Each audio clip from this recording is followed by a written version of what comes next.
A gentle breeze drifted through the abandoned park, stirring the dry leaves into small whirlwinds beneath an overcast, foreboding sky.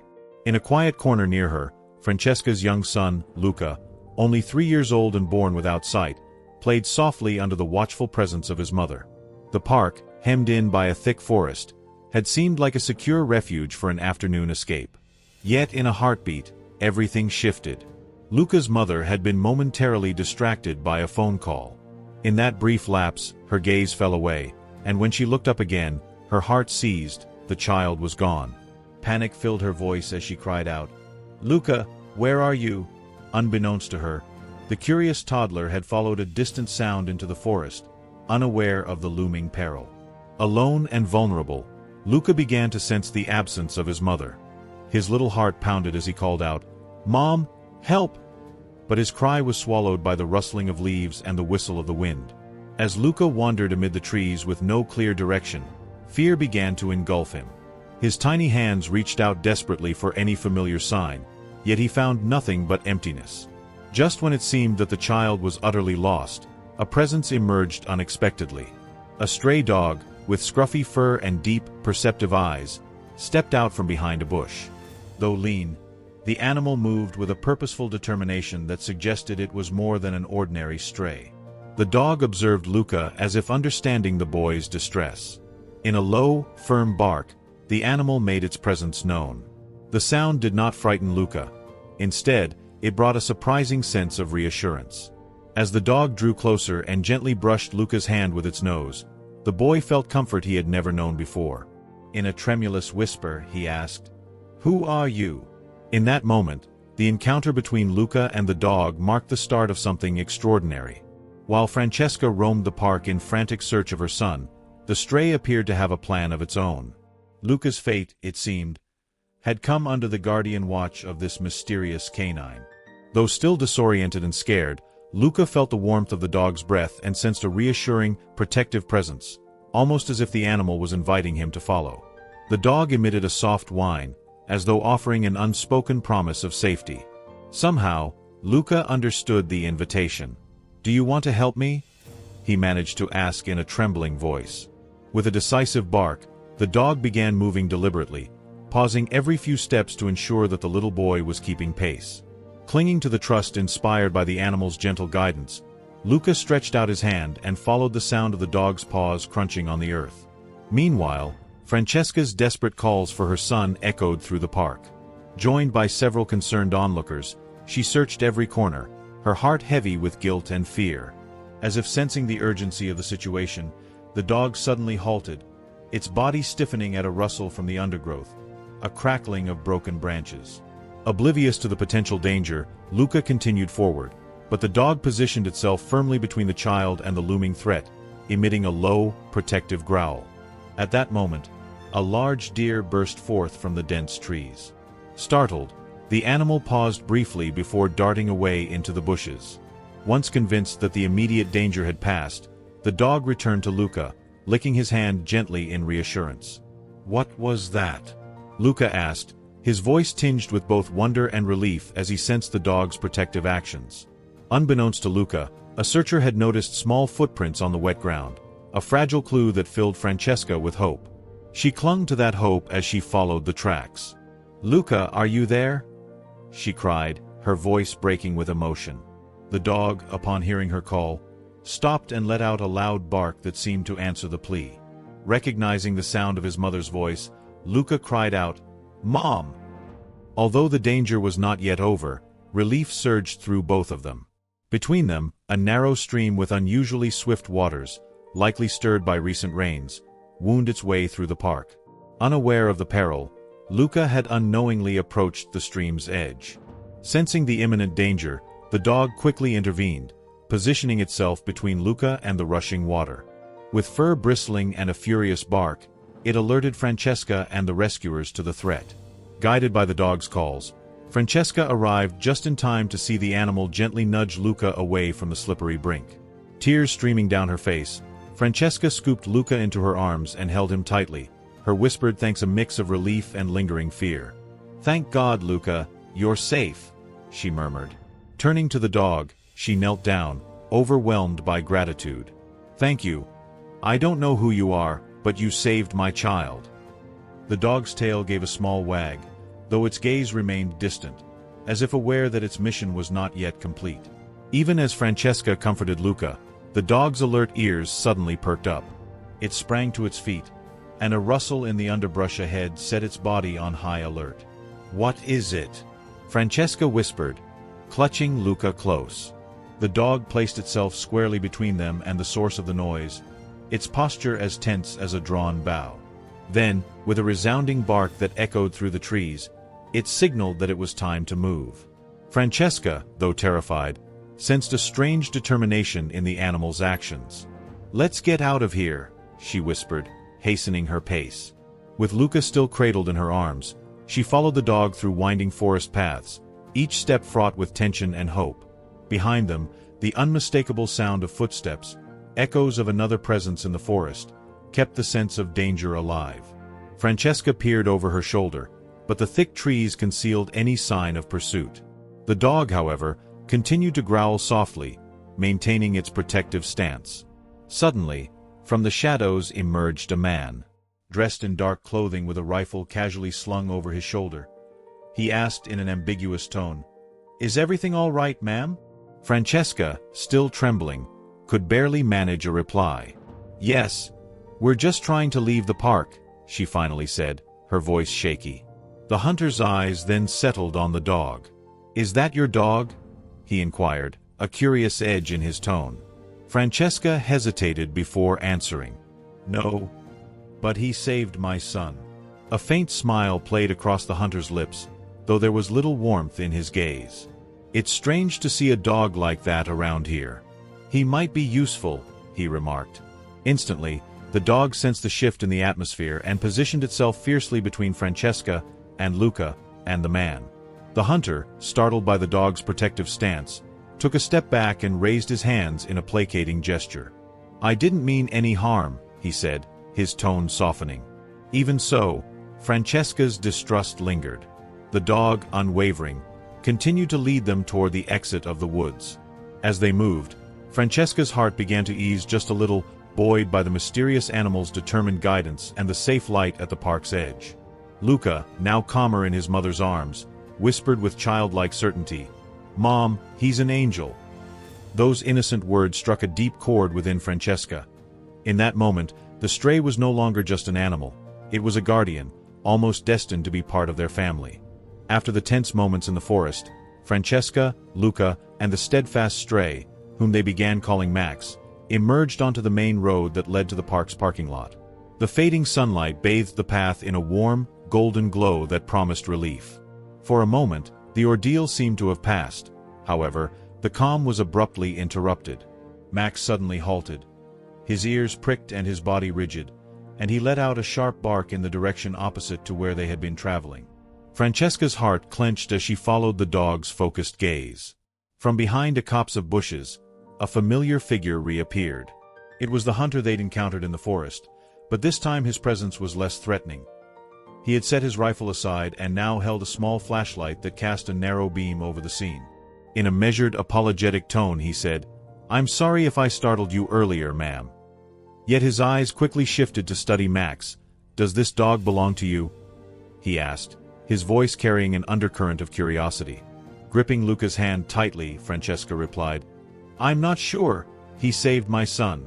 The hunter's gaze lingered on Max as he observed the dog's poised, almost deliberate movements. "I've never seen a dog trained like him. It appears he might have escaped from somewhere, or perhaps he belongs to someone who's still searching for him," he remarked quietly. The implication unsettled Francesca. What if this remarkable dog wasn't a stray at all? What if he had a history, a purpose that was now hidden beneath his unassuming exterior? Before she could voice her concerns further, Max growled softly and stepped firmly between Francesca and the man. The hunter raised his hands in a gesture of peace. "All right, I don't mean to intrude," he said, his tone softening. Then, with a note of solemnity, he added, "A few months back, there was an accident involving a truck carrying animals. Some of the dogs escaped, and I've heard one of them was specially trained for rescue missions." Francesca's heart began to race as the possibility sank in.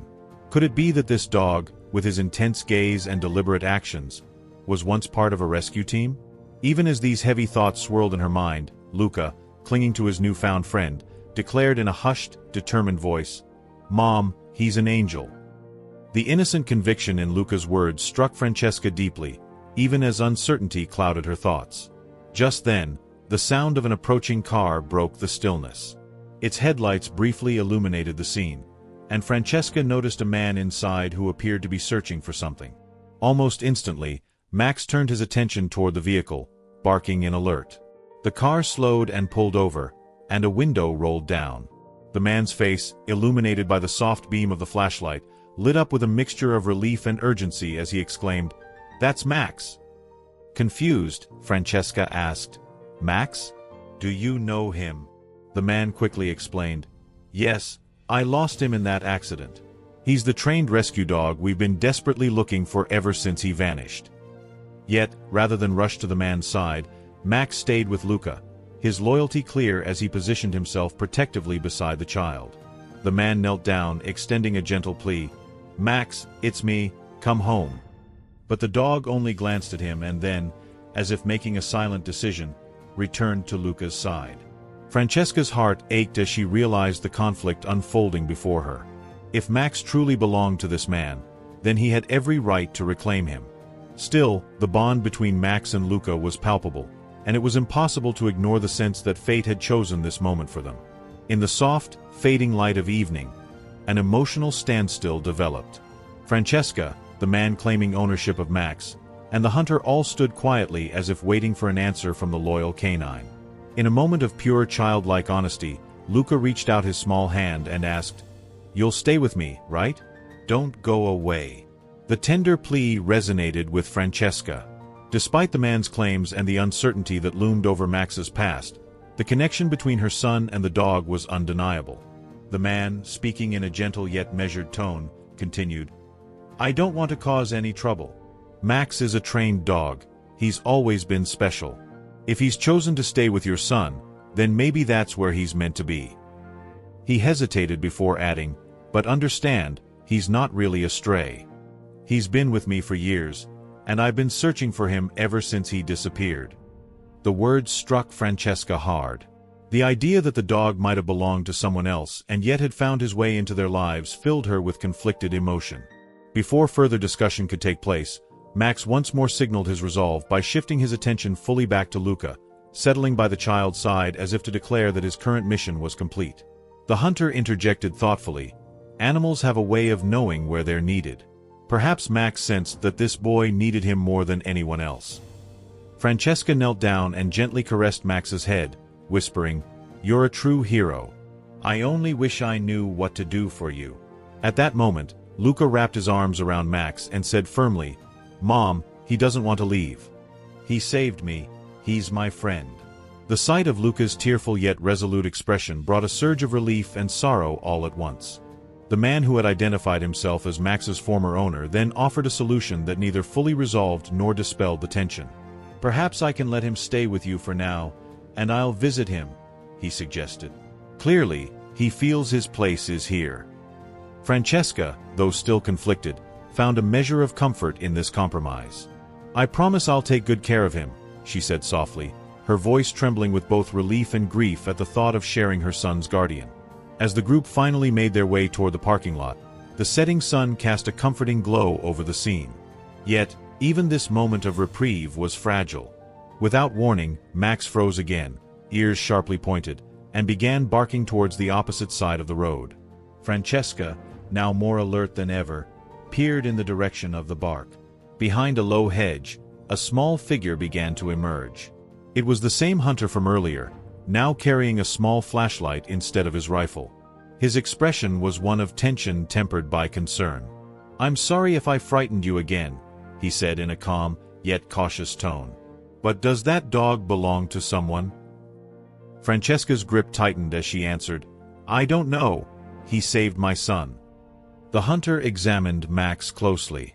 "This is no ordinary dog," he observed. "He appears trained, as if he escaped from somewhere or was taken from someone.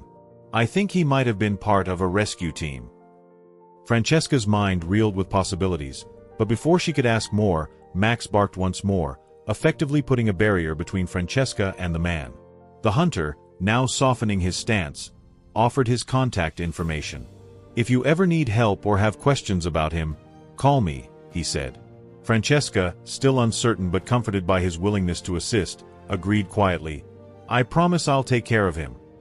That night, as the family settled into the temporary shelter of their home, a semblance of normalcy began to return, yet unease still clung in the air. Max, whose actions throughout the day had been marked by determination and protectiveness, now showed signs of restlessness. As dusk deepened, he paced near the living room window, his eyes fixed on the darkened yard outside. Francesca, attempting to soothe him, opened the curtains only to find nothing unusual beyond the night's stillness. "What's wrong, Max?" she murmured, stroking his fur in a quiet effort to calm him. Though his barking soon subsided, his gaze remained intent, as if he could sense a threat hidden in the darkness. The next morning, while escorting Luca to daycare, Francesca's anxiety was rekindled by the appearance of a mysterious man trailing them at a discreet distance. The stranger moved with deliberate caution, trying to avoid drawing attention. However, Max was immediately on high alert. Positioning himself squarely between Francesca and the stranger, his growl resonant and fierce. When Francesca approached, the man raised his hands in a placating gesture, apologizing in a calm tone. "I just noticed your dog. He looks just like one I've been searching for." Suspicion flared in Francesca as she clutched Luca's hand tighter. "I don't know what you mean," she replied firmly. "This dog is with us now." With a cryptic smile, the man slowly retreated, and Max continued to fix his gaze on the fading figure until he was gone. That evening, still disturbed by the day's events, Francesca decided to call the man who had previously claimed Max as his own. She described the unsettling encounter and the dog's unusual behavior. "Do you think someone is trying to reclaim him?" she asked, her voice quivering with worry. The man's tone turned tense as he responded, "I can't say for sure, but Max isn't just any dog. If someone knows how extraordinary he is, they might want him for less honorable purposes." The thought of unscrupulous people coveting this remarkable animal sent a shiver down her spine. Determined, Francesca vowed, "I won't let anyone take him from us." Before the night could draw to a close, the hunter called, offering his assistance. "I know how to track suspicious individuals," he declared. "If someone is targeting this dog, we can find out who they are." Though hesitant to trust completely, Francesca agreed, recognizing that Max's anxious behavior seemed to welcome the hunter's expertise. That very night, as the house fell silent, Francesca was startled by a noise at the door. Rushing over, she found Max standing guard, barking and scratching at the door. Peering through the peephole, she saw a shadowy figure attempting to force the lock. "Who's there?" she demanded in a trembling voice. The intruder paused and then vanished into the darkness, leaving Max to continue his fervent warnings. In the aftermath, Francesca immediately followed the hunter's advice. She filed a report and began installing additional security cameras. Although police assurances about earlier intruders offered only limited comfort, every sound in the quiet night seemed to intensify her fears. After tucking Luca into bed that night, Francesca sat by Max's side. The dog's dual nature, his fierce vigilance paired with moments of gentle affection as he nuzzled Luca, filled her with gratitude even as worry gnawed at her. "Max, you're our hero," Luca whispered softly, petting the dog as if to etch the memory of his protection into his heart. Francesca held Luca close, silently vowing to do whatever was needed to keep their fragile peace intact. The following morning brought little comfort to Francesca. As dawn broke, she awoke with a persistent sense of foreboding, a feeling that lingered despite the relative calm of the previous night. From her window, she saw Max seated on the edge of the lawn, his steady gaze fixed on the boundary of their garden. His alert stance and quiet vigilance were a reminder that danger could still be lurking just beyond the familiar territory. While Francesca prepared a meager breakfast for Luca, the rumble of an approaching vehicle broke the silence. Moments later, the hunter's car came to a stop outside the house. The hunter stepped out with a determined look on his face, clutching a stack of documents and a small electronic device. His expression was grave as he explained, "I've been following some unusual activities in the area. It appears that the man we encountered earlier might be connected to a larger operation." Francesca listened with growing concern as the hunter continued. The individuals we saw in the park are part of an organization dedicated to recovering trained animals. They've been tracking dogs like Max ever since that tragic accident. Based on what I've gathered, Max is a prime target due to his unique training and abilities. His words hit Francesca hard. Her guardian, her angel, might be in even greater danger than she had imagined. Before she could ask any questions, the hunter demonstrated the security device he'd installed around the house. He pointed to a screen displaying live footage from several strategically placed cameras. These images show movements outside your property. I've detected more than one suspicious vehicle in the vicinity this morning, he noted. The unsettling evidence confirmed her worst fears. Despite the police's earlier intervention, the threat was far from over. Later that day, while trying to maintain a semblance of normalcy, Francesca found it difficult to shake the nagging worry. Every creak of the house, every rustle of leaves in the wind, seemed to echo with the potential for intrusion. Even during Luca's playful moments in the garden, Max remained constantly alert. The bond between the little boy and the dog was undeniable. Luca often patted Max and said, "Max, you're my hero," with a sincerity that pierced through Francesca's anxiety. That evening, as dusk descended and the sky turned a deep, unsettling shade of blue, Francesca sat quietly with Max near the living room window. The dog's eyes never left the darkened horizon. Suddenly, a faint noise, a scuffling that could have been the rustling of a stray branch, sent Max into a low, persistent growl. Francesca's heart began to race as she recognized the sound as something more deliberate than nature's chorus. Quickly, she moved to the phone and dialed the hunter. "I'm hearing movement outside," she said, her voice wavering with tension. Within minutes, the hunter's calm yet assertive voice came through the line. "Stay indoors and keep Luca with you. I'm checking the footage now." His reassurance did little to dispel the cold dread that had settled in her stomach. The live feed confirmed her worst suspicions. Several shadowy figures were moving stealthily near the back of the house. One figure, in particular, was seen trying to force the side door open with a tool that glinted ominously under the faint outdoor light. The sight made Francesca's pulse quicken. She hurriedly secured Luca in an inner room, bolting the door as she recalled the previous incident. "Stay here, sweetheart," she whispered softly, trying to inject calm into her own trembling voice.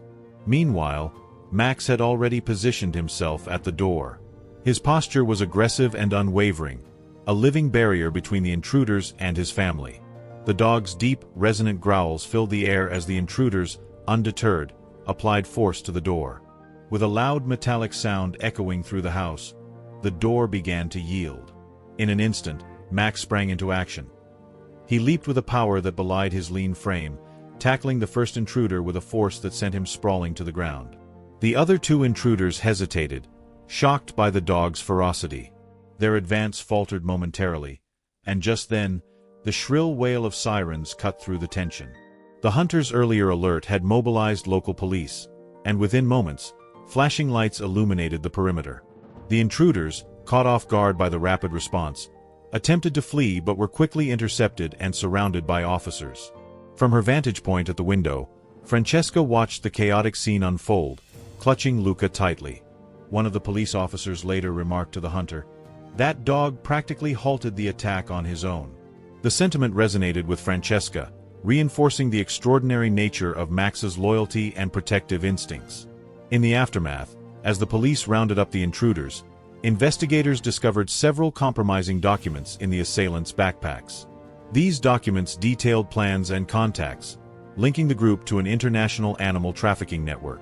One of the captured men confessed that their mission had been to recover Max, to sell him to an organization that exploited specially trained animals for unethical purposes. The hunter and the man who had once claimed Max's ownership carefully examined the evidence. It was clear, Max was not merely a stray dog. He was a highly trained rescue animal, and his abilities made him extraordinarily valuable in the eyes of criminals. Francesca's heart sank at the thought that such men viewed her beloved Max as nothing more than a commodity. "It doesn't matter what those papers say," she declared firmly, tears glistening in her eyes as she looked at Max, who now sat peacefully beside Luca, his gaze calm despite the recent chaos. "Max is part of our family," she vowed.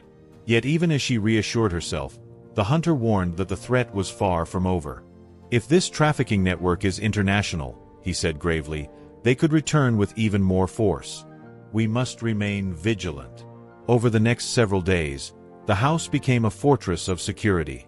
Additional cameras were installed, and an advanced alarm system was set up to monitor every possible entry point. Despite these measures, the atmosphere within the home remained fraught with tension. Francesca couldn't help but notice that Max, though gentle with Luca, was always on edge. His eyes scanning the perimeter, his ears twitching at every unexpected sound. One quiet evening, as Luca snuggled into bed and Francesca recounted a bedtime story, Luca asked in his soft, innocent voice, "Mom, do you think Max chose to stay with us because he knows we need him?" Francesca paused, touched by the purity of his question. "Yes, sweetheart," she answered, her voice steady despite the underlying worry. "I believe Max came to us for a very special reason. He's here to protect us and to give us strength." Luca smiled, reaching out to stroke Max's fur, and then added with unwavering conviction, "Then we must never let him go." That simple declaration resonated deeply within Francesca.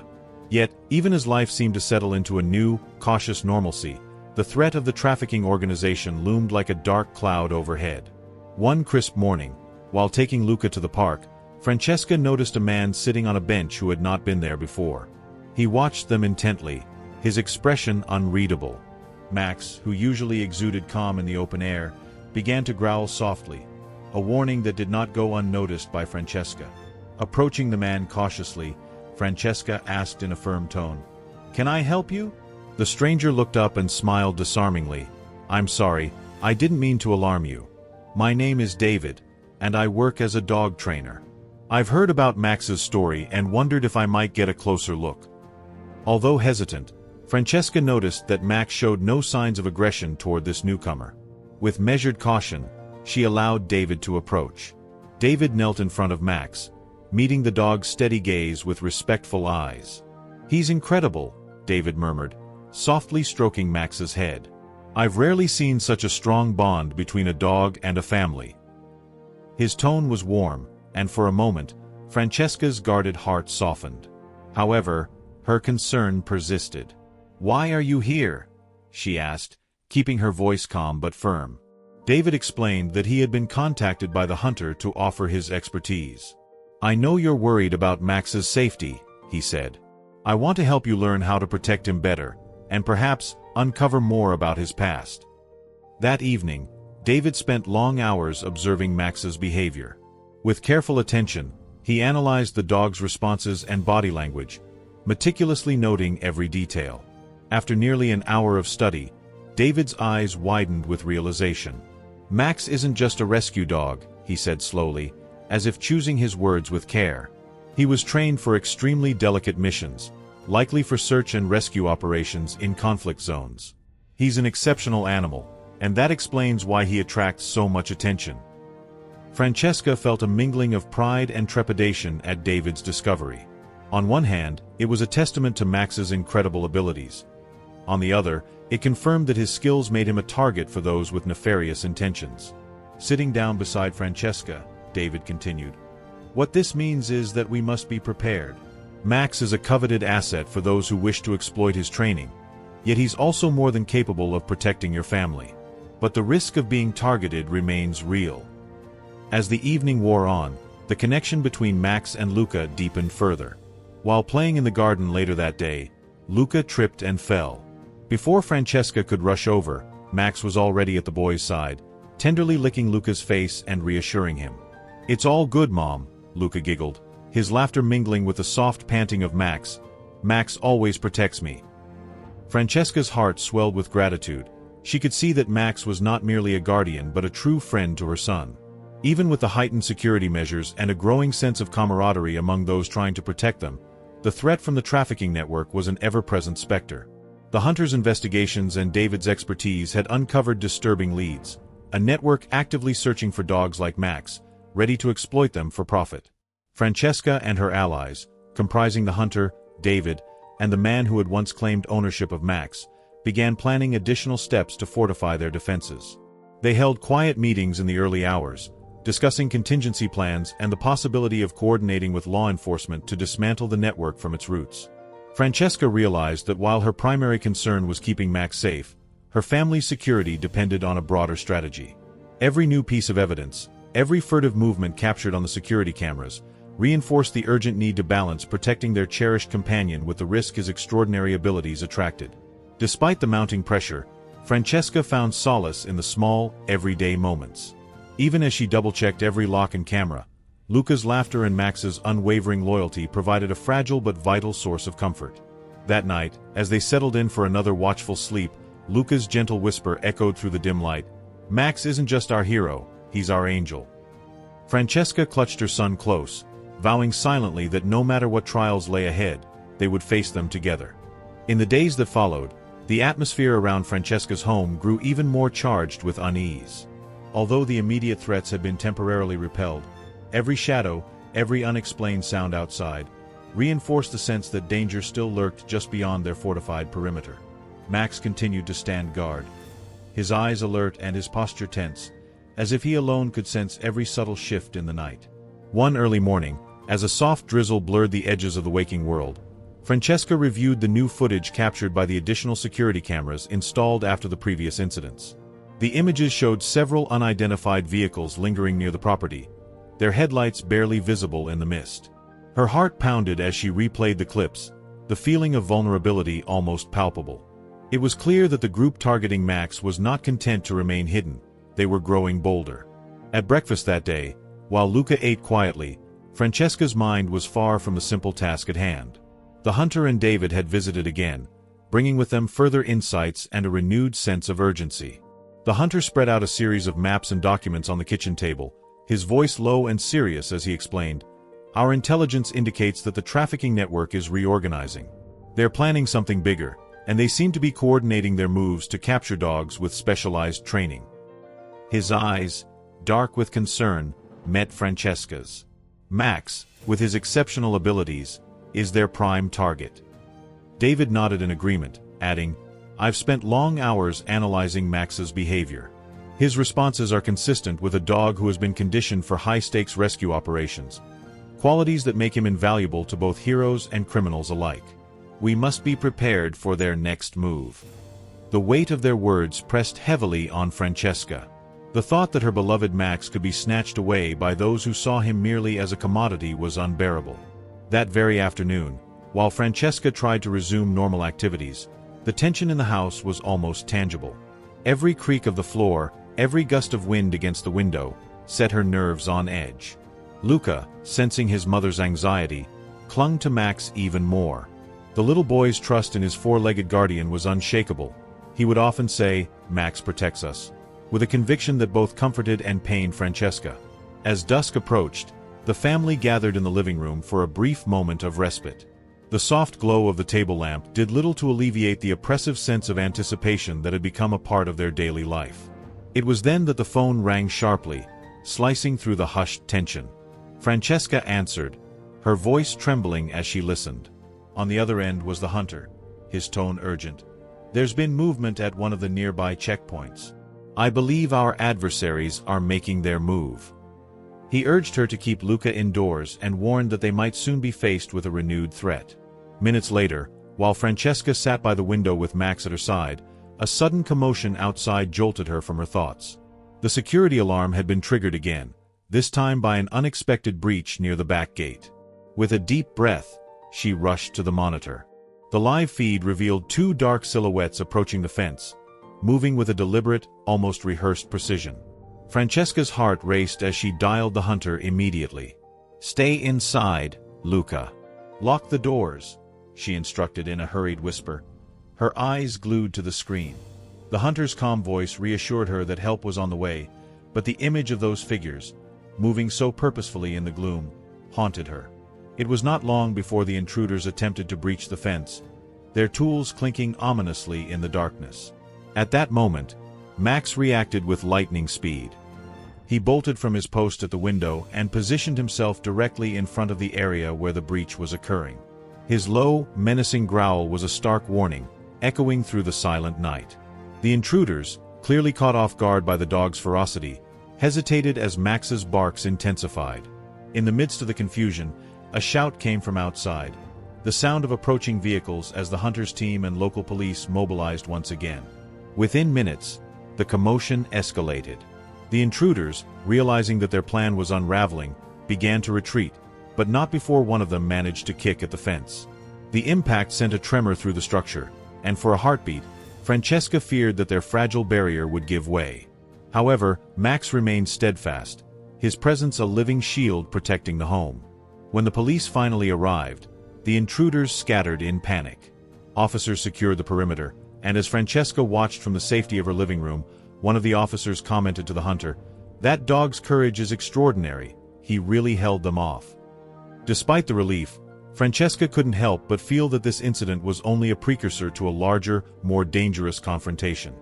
In the following days, the investigators worked diligently to piece together the identity and intentions of the intruders.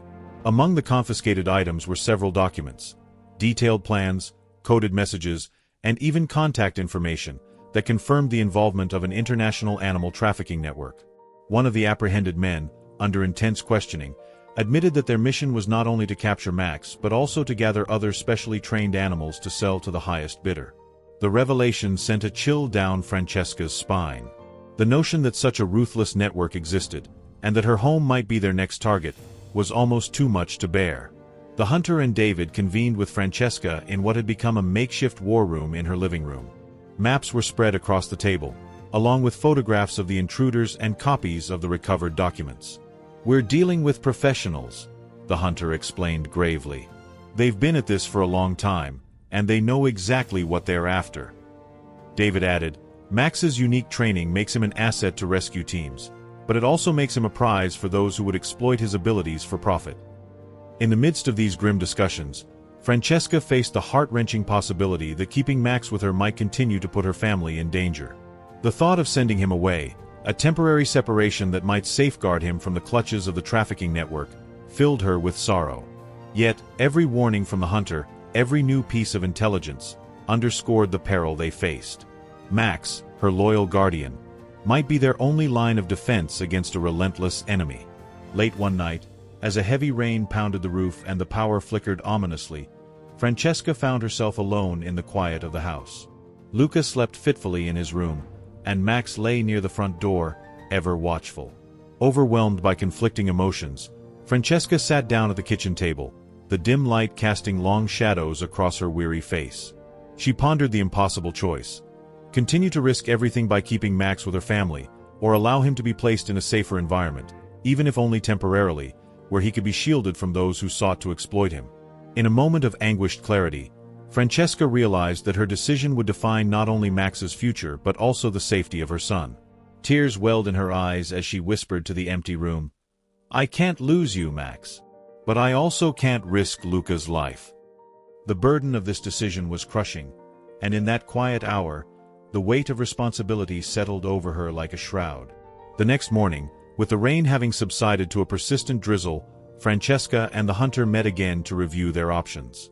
They discussed potential safe havens, places where Max's unique abilities could be protected and nurtured without exposing him to the merciless reach of the trafficking network. One option was a specialized facility, run by experts in animal rescue, which had the resources and security measures necessary to keep such a valuable animal safe until the threat could be neutralized. David, who had been monitoring Max's behavior and contributing his insights, urged caution. "If we move him now, even temporarily, we must do it with absolute precision," he said. "Any misstep, and those criminals might catch wind of our plan." Francesca's heart ached at the thought of being separated from Max, but she recognized that his safety, and the safety of her family, depended on a carefully orchestrated plan. With heavy resolve, Francesca agreed to consider the temporary transfer. The hunter promised that every measure would be taken to ensure Max's secure relocation, and that they would continue to coordinate closely with law enforcement and the animal rescue experts. The prospect of a controlled, safe environment for Max offered a glimmer of hope amidst the overwhelming uncertainty. In the days that followed, the household became a hub of cautious activity. Every door was double-checked, and the security system was upgraded further. Despite the relentless vigilance required, moments of tenderness still broke through the tension. Luca's laughter and the warm companionship of Max were constant reminders of what was at stake. Even as the family braced itself for the challenges ahead, the bond between the child and his guardian dog grew even stronger, a living testament to hope in the face of adversity. As evening settled once more over the fortified home, Francesca sat with Luca on the couch, Max lying close by. In a soft, reflective tone, Luca looked up and said, "Mom, I know Max is special. He's here because he loves us." Francesca smiled through her tears, realizing that no matter how hard the decisions might be, the love and loyalty of Max was something that could never be taken away. That night, the family prepared for another uncertain day, their hearts heavy yet resolved. The decision about Max's temporary relocation loomed large, a choice that would test their strength and unity. In the quiet darkness of their home, Francesca vowed that whatever the future held, she would do everything in her power to protect both her son and the extraordinary dog who would become their guardian angel. In the following days, the heavy decision regarding Max's temporary relocation began to take shape. The household, already fortified with heightened security, buzzed with quiet urgency. Every member of the team, Francesca, the hunter, and David, was now fully immersed in a plan that balanced risk with hope. The objective was clear: to move Max to a specialized, secure facility where his unique training could be safeguarded from those who would exploit him. Francesca found herself caught in a painful tug-of-war between her heart and her instincts. Every moment spent with Max was a reminder of the deep bond that had grown between him and Luca. Yet, she also knew that leaving him in their home put both him and her family at risk. Late into one sleepless night, while the rain drummed softly on the roof and shadows danced on the walls, she sat alone in the kitchen with tears quietly sliding down her cheeks. "How do I say goodbye, even if it's just for now?" she whispered to the empty room, the gravity of the decision weighing on her soul. The hunter returned the following morning with a detailed proposal. In a hushed tone, he unfolded a map on the dining table, pointing to a remote facility reputed for its state-of-the-art security and expertise in animal rescue. "This place," he explained, "has been designed specifically for animals like Max. It's far from the reach of these criminal networks and is staffed by professionals who understand the delicate nature of rescue missions." David added that the facility's protocols were robust enough to prevent any leaks of information that could jeopardize their plan. Together, they meticulously crafted a strategy. Every step was scrutinized, routes were mapped out, transport vehicles were selected for their discreet appearance, and a timeline was established. The plan would involve multiple transfers to confuse any potential trackers. Although the idea of moving Max sent a pang through Francesca's heart, she recognized it as the only viable way to protect him in the long run. During one particularly intense planning session, Francesca sat across from the hunter and David at her kitchen table. The room was filled with the soft hum of the security system and the occasional click of the pen as notes were taken. "I know how much Max means to us," she said, voice trembling with both resolve and sorrow, "but I can't bear the thought of him falling into the hands of those who see him only as a commodity. I need him to be safe." The hunter's eyes softened as he reassured her, "Our priority is his safety. With this plan, we're not losing him, just giving him temporary shelter in a place where he'll be beyond their reach." In the meantime, life at home continued in a state of careful routine. Luca's innocent laughter and playful antics with Max provided moments of light amid the heavy discussions. One afternoon, while the three sat together in the living room, Luca tugged at Francesca's sleeve and said with childlike certainty, "Mom, when Max goes away for a bit, he'll come back to us because he loves us." His words, simple yet powerful, offered a spark of hope that even this painful separation might be temporary. Still, the underlying tension was palpable. Every phone call and every unexpected sound triggered a flash of fear, a reminder that the trafficking network was still out there, plotting its next move. Francesca doubled her efforts to reinforce the home's security, adding extra locks and rechecking the camera feeds more frequently. Meanwhile, the hunter coordinated with local law enforcement to ensure that any suspicious activity would be met with immediate response. The day of the planned transfer finally arrived, cloaked in a heavy, overcast sky that seemed to mirror Francesca's inner turmoil. In the early hours, before the sun had fully risen, a discreet convoy was assembled. The plan was to transport Max using a series of vehicles and alternate routes, minimizing any traceable pattern. David oversaw the preparations with meticulous care, his calm demeanor a counterbalance to the palpable anxiety that gripped everyone. Before Max's departure, Francesca knelt beside him in the quiet of the dimly lit living room. Stroking his soft fur, she whispered, "You've been our guardian, our hero. This isn't goodbye, just a pause until we can keep you safe forever." Max looked up at her with eyes that seemed to understand every word. Luca, standing close by with a trembling hug for Max, repeated in his gentle voice, "Don't worry, Max. You'll always be our angel." Their voices mingled in a bittersweet chorus of love and determination. With hearts heavy yet resolute, Francesca, Luca, and the team watched as the vehicle carrying Max pulled away into the night.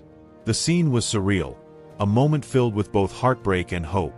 Every step of the transfer was monitored closely, and the hunters' team remained on high alert, ready to intercept any unexpected movement from the looming threat. As the convoy vanished into the darkened roads, the family was left in a silence that spoke louder than words. Francesca felt a profound emptiness where Max's comforting presence had been, but she clung to the hope that this temporary separation was a necessary sacrifice for his long-term safety. The hunters' promise to keep a close watch, combined with David's steadfast support, provided a small measure of reassurance amidst the uncertainty. In that quiet morning, as the first rays of daylight attempted to pierce the overcast sky, Francesca resolved to continue fighting for her family's security.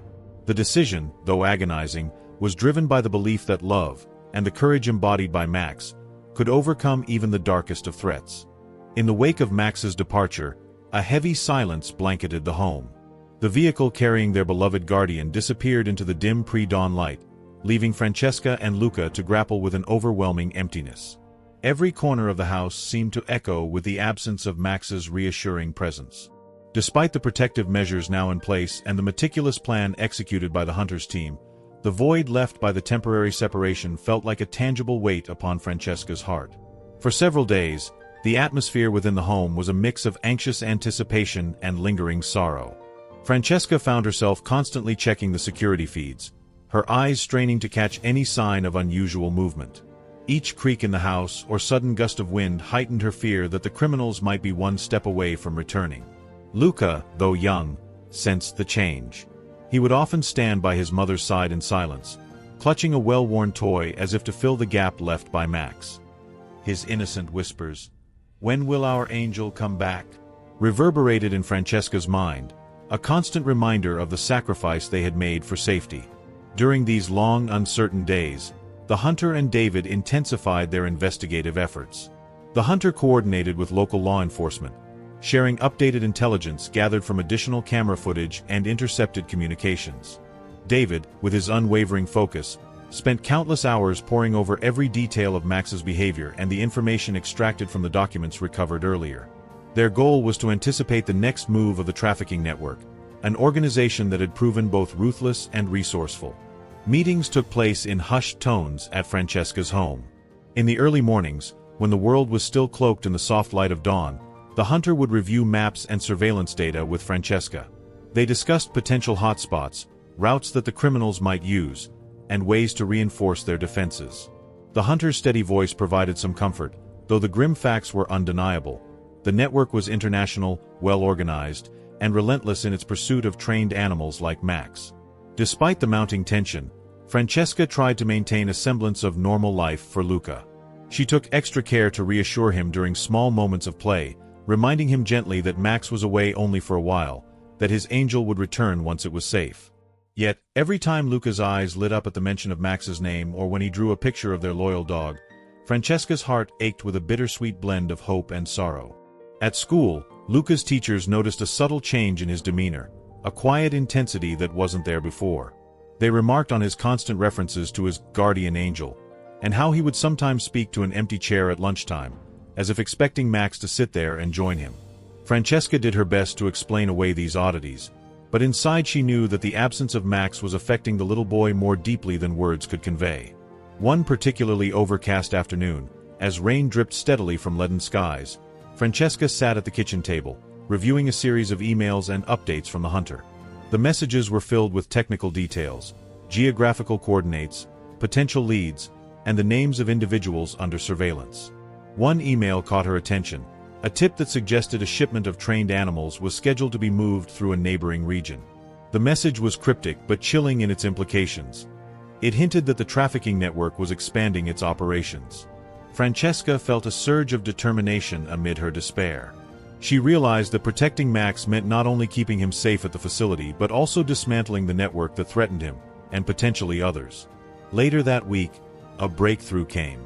David, who had been analyzing patterns in the intercepted communications, uncovered a connection between several of the suspicious vehicles spotted near the property and a warehouse on the outskirts of town. This facility, according to the documents, served as a temporary holding area for animals awaiting a legal sale. The hunter wasted no time in relaying the information to local authorities. A coordinated operation was planned, with officers and the hunter's team set to raid the warehouse at dawn. Francesca's anxiety mingled with cautious hope. The possibility of striking a blow against the trafficking network felt like a small victory, a promise that the dangerous organization could be halted before it claimed any more lives, both animal and human. Meanwhile, the absence of Max, though painful, became a rallying point for Francesca. Every piece of news, every update from the hunter or David, reinforced her resolve to fight back against the injustice that threatened her family. During a quiet moment one evening, as Francesca sat by the window and stared out into the night, she recalled the day Max had first appeared in the park. The memory of his low, reassuring bark and the way his presence had steadied her son's trembling hands felt like a beacon in the dark. In that moment, she vowed that no matter what the future held, she would do everything in her power to bring him back home safely. The image of Luca, with his small hand outstretched in plea, "Stay with me, please," would forever be etched in her heart as the symbol of their unbreakable bond. The raid on the warehouse unfolded in a flurry of coordinated action. Early that morning, armed officers stormed the facility. Francesca, though anxious, stayed in constant contact with the hunter. She listened intently to the radio updates, each announcement a mix of relief and lingering tension. The operation was a success. The police recovered several animals and arrested key figures within the network. David's analysis of the seized documents confirmed that this was only one node of a far larger, more sinister web. Yet, the success provided a brief respite, a momentary glimmer of hope that the forces working to protect Max were making tangible progress. In the aftermath of the raid, the hunter called Francesca to share the news. His voice was measured but carried a note of cautious optimism. "This is a significant step," he explained. "We've disrupted their operations here, but it's only a part of the puzzle. The network is larger than we thought, and they'll adapt quickly." Francesca listened, her heart heavy with the weight of the ongoing battle. Despite the setback, she was grateful for every small victory. Each arrest, every dismantled shipment, reinforced her determination to see the day when Max could return without fear.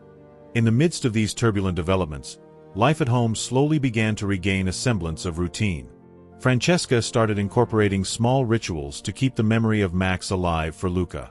Every evening before bedtime, the little boy would sit with his mother and draw pictures of Max. Portraits filled with love, courage, and a touch of childlike magic. "One day, he'll come back," Luca would whisper, his eyes shining with hope, and Francesca would hold him close, murmuring assurances that she was doing everything she could. Yet, even as the family nurtured hope, the undercurrent of danger was never far away. The hunter and David maintained a constant vigil, coordinating with law enforcement and keeping Francesca updated on every new development. Security enhancements were continuously reviewed and upgraded, and Francesca found herself spending hours each day monitoring the feeds, her nerves taut as a bowstring. Each time an unfamiliar vehicle or shadow appeared, her heart raced with the possibility that the threat was returning. One evening, as a chilly wind swept through the neighborhood and dusk settled into a deeper twilight, Francesca received a phone call that sent a shiver down her spine. It was an anonymous tip, a voice cold and measured, warning that the trafficking network had intensified its search for Max. "They know he's valuable," the voice intoned, "and they won't stop until they get him back." The call ended abruptly, leaving Francesca in a state of numb disbelief. She immediately contacted the hunter, whose tone on the other end of the line was grim. "This isn't just a scare tactic," he said. "We have to assume that they're planning something significant. We need to be even more vigilant." That night, sleep proved elusive. Francesca lay awake, the silence of the house broken only by the distant hum of the security system and the occasional creak of the old building.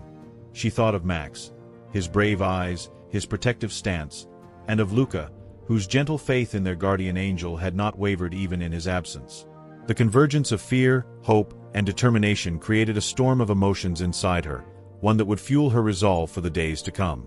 As dawn neared, Francesca resolved that she would continue to fight, not just for Max's safe return but to dismantle the trafficking network that had threatened to tear her family apart.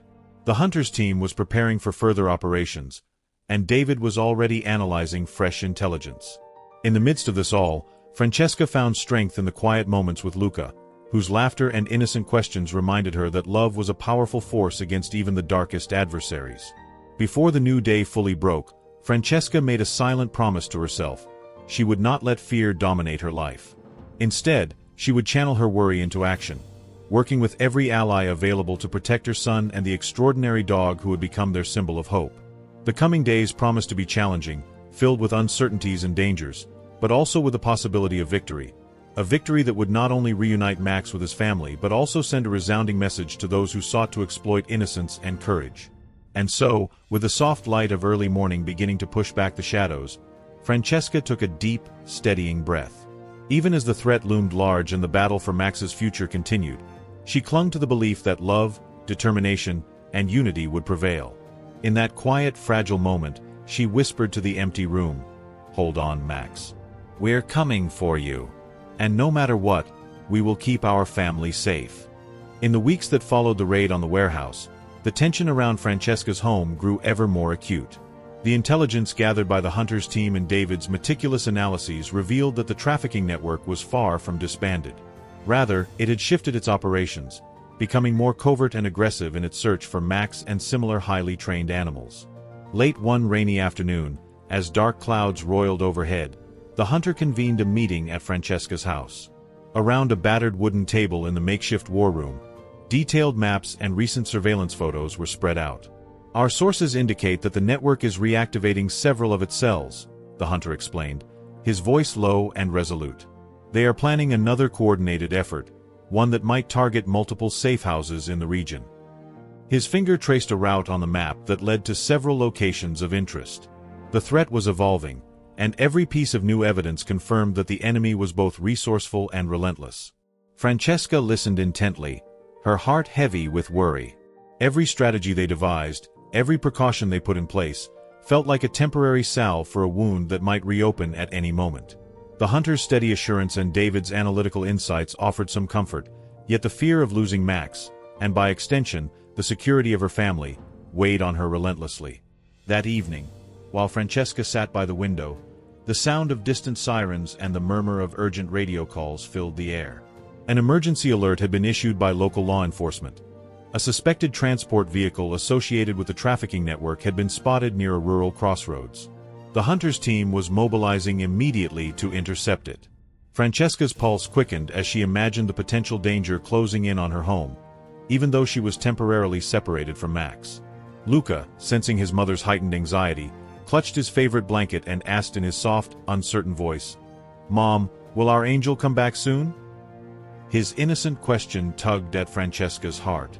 She knelt beside him, brushing a stray hair from his forehead, and managed a reassuring smile.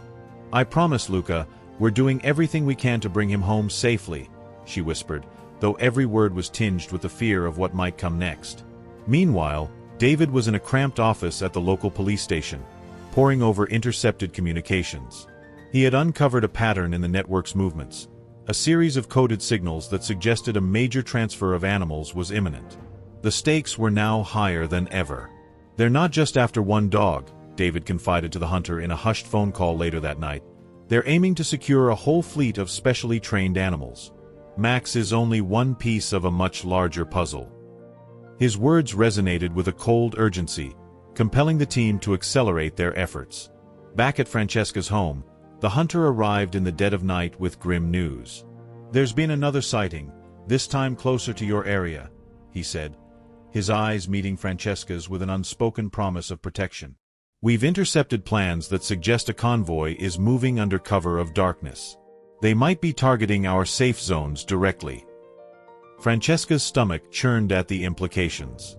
Every step they had taken to shield Max, and by extension, her family, seemed to be met with a countermove by a shadowy enemy. The following morning, as dawn broke in a cold, muted light, a coordinated operation was launched. Francesca watched the news on a small television in the living room. Headlines flashed about a large-scale bust targeting the trafficking network. Local police, working in tandem with the hunters unit, had raided several locations linked to the network.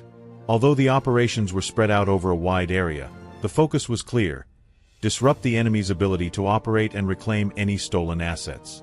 During a brief lull in the chaos, Francesca received a call from one of the officers. "Ma'am, we've recovered additional documents that detail more about the organization's structure," the officer explained.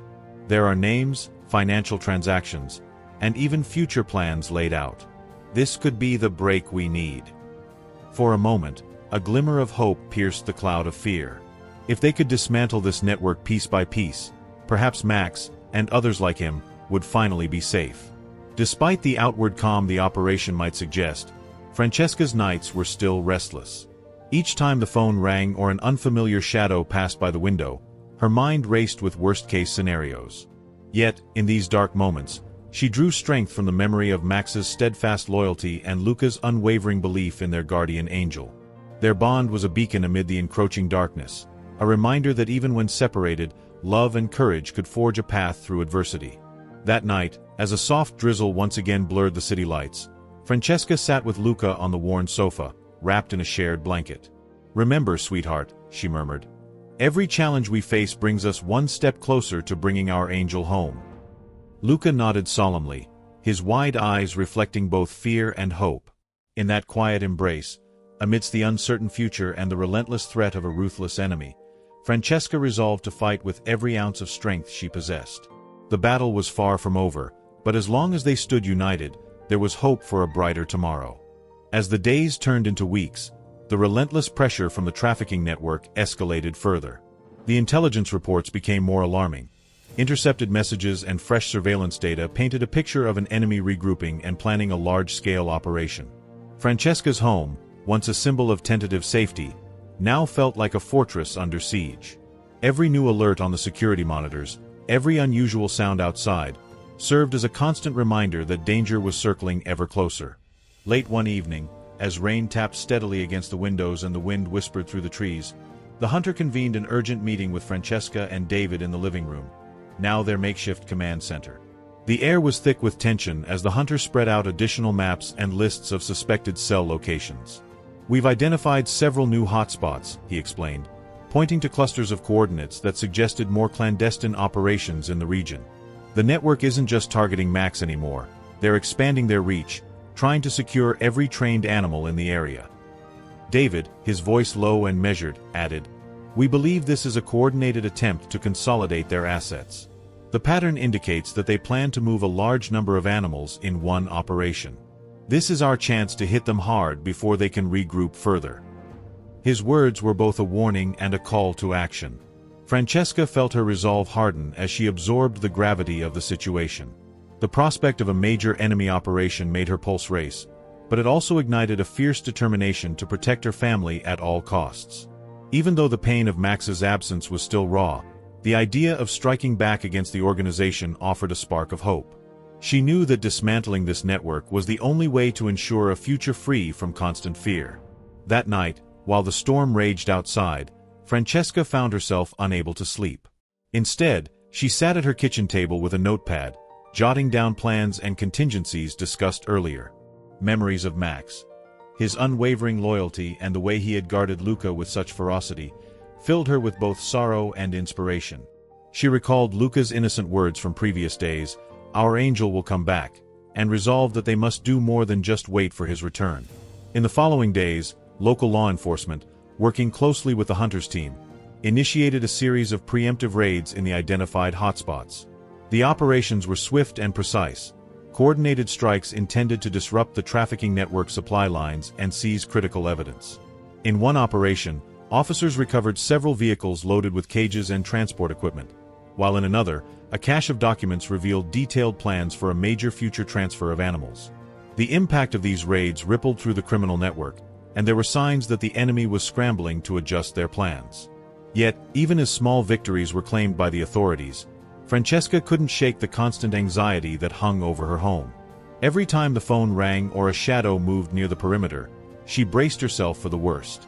During one particularly intense day of operations, Francesca received a call from one of the officers with a mix of urgency and cautious optimism. "Ma'am, we've just intercepted another transmission," the officer reported. "It seems they're planning a major movement tonight." We believe this could be the final consolidation of their stolen assets. Francesca's heart pounded as she listened. The message confirmed her worst fears. The enemy was mobilizing for a decisive strike.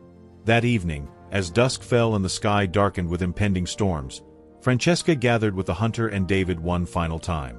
They reviewed the latest intelligence on a secure line, discussing every detail of the enemy's projected timeline and potential vulnerabilities. "This is it," the hunter said, his tone grave. "If we can disrupt tonight's operation, we might be able to dismantle a critical part of their network for good." Francesca's emotions surged as she contemplated the stakes. The thought of the enemy capturing more trained animals, or worse, using them to further their illicit agenda, was unbearable. In a moment of quiet resolve, she whispered, "We have to fight. For Max, for Luca, for everyone who's been hurt by them." Luca, who had been quietly listening, nodded solemnly even though he could not fully understand the complexities unfolding around him. As the night deepened, the operation was set in motion. Local police and the hunters' team moved stealthily under the cover of darkness, their actions synchronized to counter the planned enemy movement. Francesca stayed by the security monitors, eyes wide with a mix of dread and determination. Every beep of an alarm, every movement on the screen, intensified her resolve to see this through.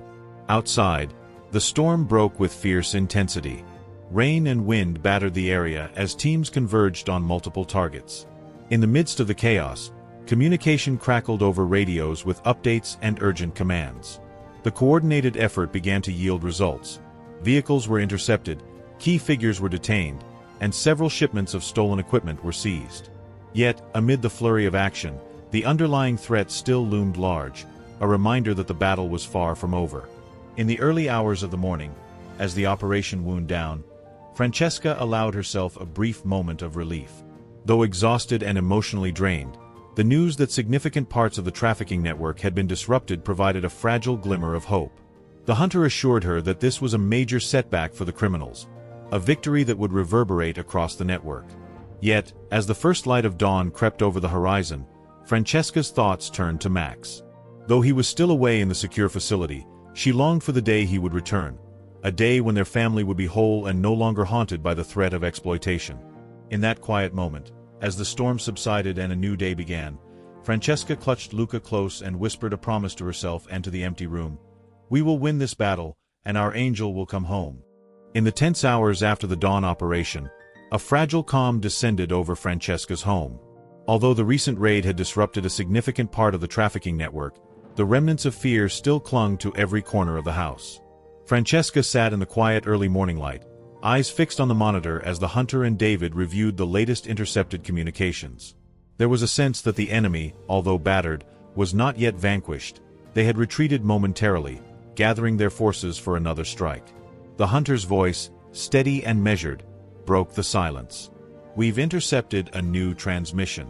It appears that the network is regrouping in response to our recent actions. They're planning one final push to secure what remains of their operations before disappearing altogether." His words were laced with both caution and determination. David confirmed that the message included detailed coordinates of a rendezvous point that could be the nerve center of the residual network. Francesca's heart ached at the thought that, despite the victories, the threat had not been completely neutralized. The idea of the enemy mounting a desperate, last-ditch effort to reclaim Max and other specialized animals filled her with dread. Yet, in the midst of uncertainty, the resolve to protect her family and bring her guardian back grew ever stronger. As midday approached, the hunter convened a strategic meeting at a secure location near Francesca's home. Around a table cluttered with maps, photos, and digital readouts, the team meticulously planned their next move. "This is our chance to end their operations once and for all," the hunter asserted. David elaborated, "If we can hit this rendezvous point hard, we can dismantle the remaining cells and prevent any further attempts to recover Max."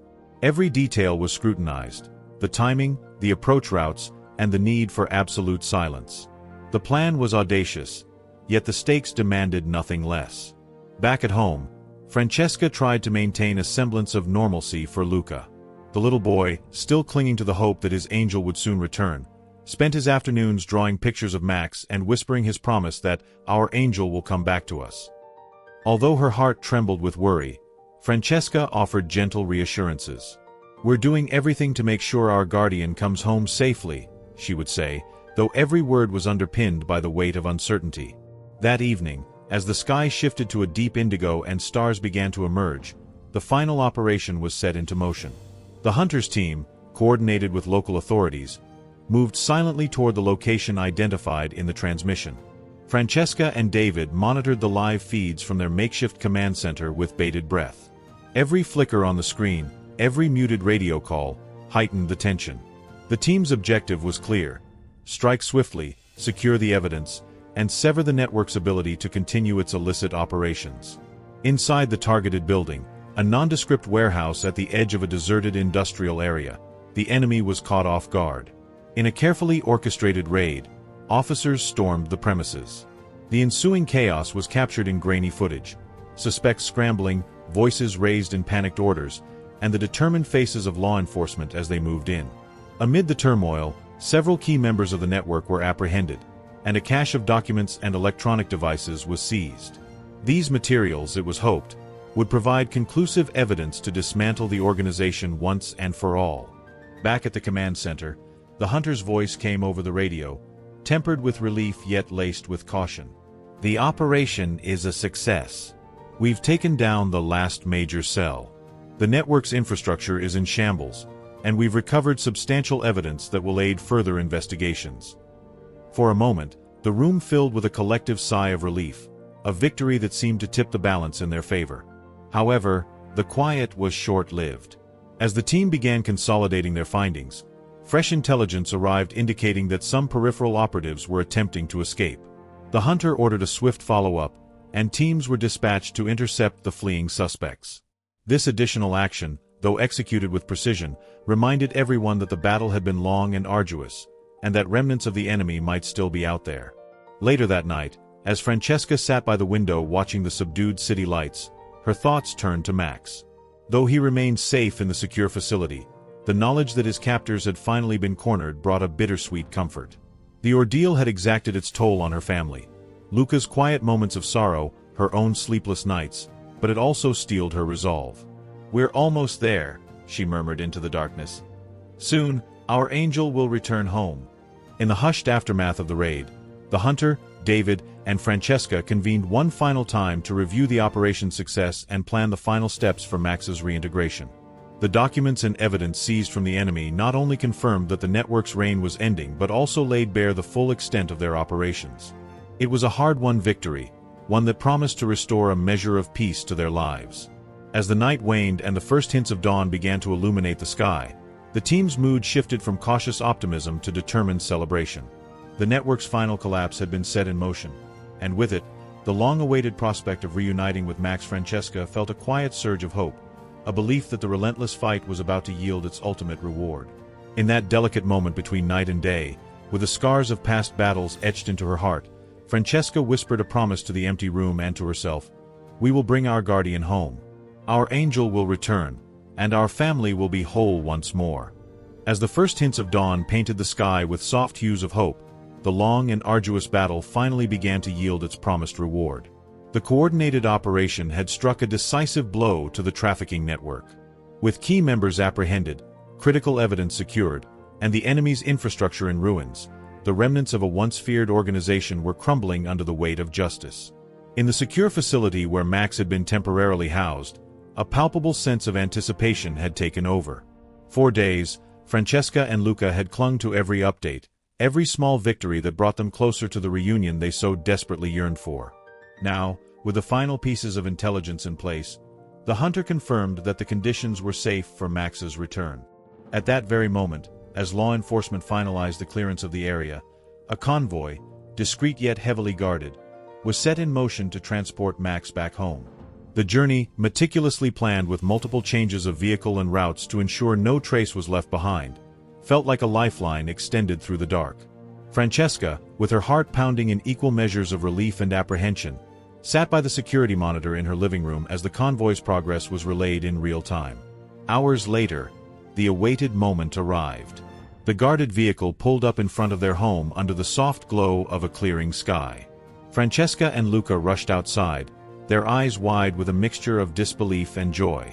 There, stepping from the vehicle with a measured gait that belied the hardships he'd faced, stood Max, tired but unmistakably the same loyal guardian who had once appeared in the park on that fateful day. Luca's cry of delight, "Max, you're back!" echoed through the crisp morning air. With trembling hands, he reached out to embrace his angel, while Francesca's eyes filled with tears of both gratitude and relief. Max, sensing the overwhelming love and safety surrounding him, nuzzled Luca gently and sat down at their feet as if to reassure them that his long journey had not diminished his devotion. In the aftermath of the reunion, the atmosphere at home transformed from one of anxious vigilance to a quiet, resilient peace. The hunter and David visited one last time, their expressions softened by the successful operation and the heartfelt reunion they had helped orchestrate. "Today, we've not only taken down a dangerous network, but we've also restored something priceless," the hunter remarked, his tone warm with satisfaction. Later that day, as the community learned of the network's collapse through news reports and the courageous efforts of local law enforcement, neighbors gathered to celebrate the extraordinary tale of resilience and hope. Luca proudly showed off his drawing of Max, a vibrant, heroic portrait that captured the essence of their guardian angel, while Francesca spoke passionately about the bond between a family and its protector. Their story, once marred by fear and uncertainty, had become a beacon of hope and unity. In a quiet moment that evening, as the sun dipped below the horizon and the day's golden light gave way to twilight, Francesca sat with Luca on the back porch. With Max lying contentedly at their feet, she softly said, "We fought so hard for you, Max, and now our family is whole again." Luca, his eyes shining with innocent conviction, added, "Our angel is home, and nothing will ever take him away." As the night settled in and the stars emerged, Francesca's heart finally found solace in the knowledge that love, courage, and unwavering determination had triumphed over darkness. The threat that once loomed large had been vanquished, and a new chapter of hope was beginning. In that serene silence, the promise echoed in every heartbeat. Their guardian, their angel, was home to stay. Max's journey and the bond his family shares serve as a powerful reminder of the incredible impact animals can have on our lives. If you enjoyed this story, please leave a comment and share your thoughts. What would you do if an animal suddenly changed your life forever? Don't forget to subscribe for more heartfelt stories and hit like to support our work. Remember, love and courage often appear in the most unexpected places. Thank you for listening to our story.